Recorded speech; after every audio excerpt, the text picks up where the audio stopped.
सोलापूर महानगरपालिकेच्या ज्या काही रुग्णवाहिका आहेत, तुम्ही बघितलं असेल की आत्ताच आपण व्हिजिट दिल्यानंतर एक गोष्ट लक्षात आली आहे की जागेवर 17 गाड्या असताना त्यातल्या 7 ते 8 गाड्या 100% बंद आहेत.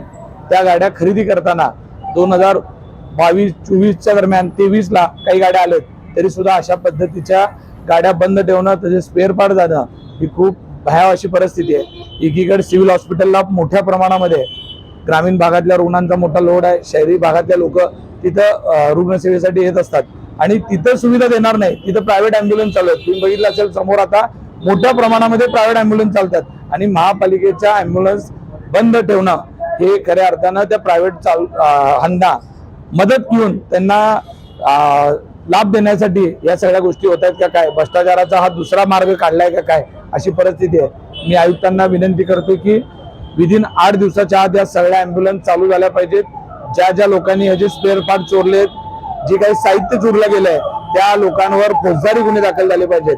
आता मला वाटतं आरोग्य अधिकारी राखी माने साहेब सुद्धा इथे आले होते, त्यांनीही सांगितलं की 8 दिवसात या सगळ्या गोष्टी आम्ही स्ट्रीमलाईन मध्ये आणतो.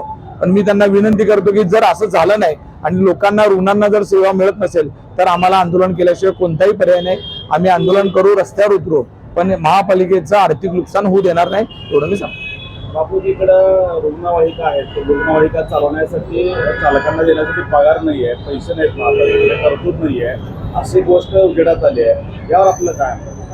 नाही, रुग्णवाहिका चालवायला ड्रायव्हरला पैसे नाहीत असं जर असेल तर महापालिका नाही तिथं किती मोठ्या प्रमाणात उधळपट्टी करते हे आपण सगळं बघतोय.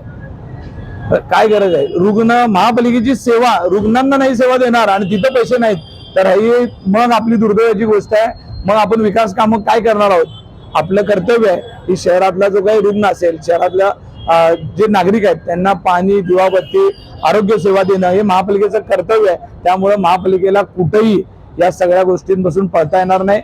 आयुक्तांनी जर तसं वाटत असेल की रुग्णवाहिकेंना द्यायला पैसे नाहीत, ड्रायव्हरला पैसे नाहीत, तर स्वतःच्या गाड्या बंद कराव्यात, मग वापरायच्या पदाधिकाऱ्यांच्या गाड्या बंद कराव्यात. तिथं तुम्हाला एकाला 2-2 ड्रायव्हर आहेत आणि ते रुग्णवाहिला ॲम्ब्युलन्सला ड्रायव्हर नाहीत, दुर्दैवाची गोष्ट आहे. अशी जर गोष्ट तुम्ही सांगितलेली खरी असेल तर यापेक्षा वाईट गोष्ट महापालिकेची सध्या नाही आहे.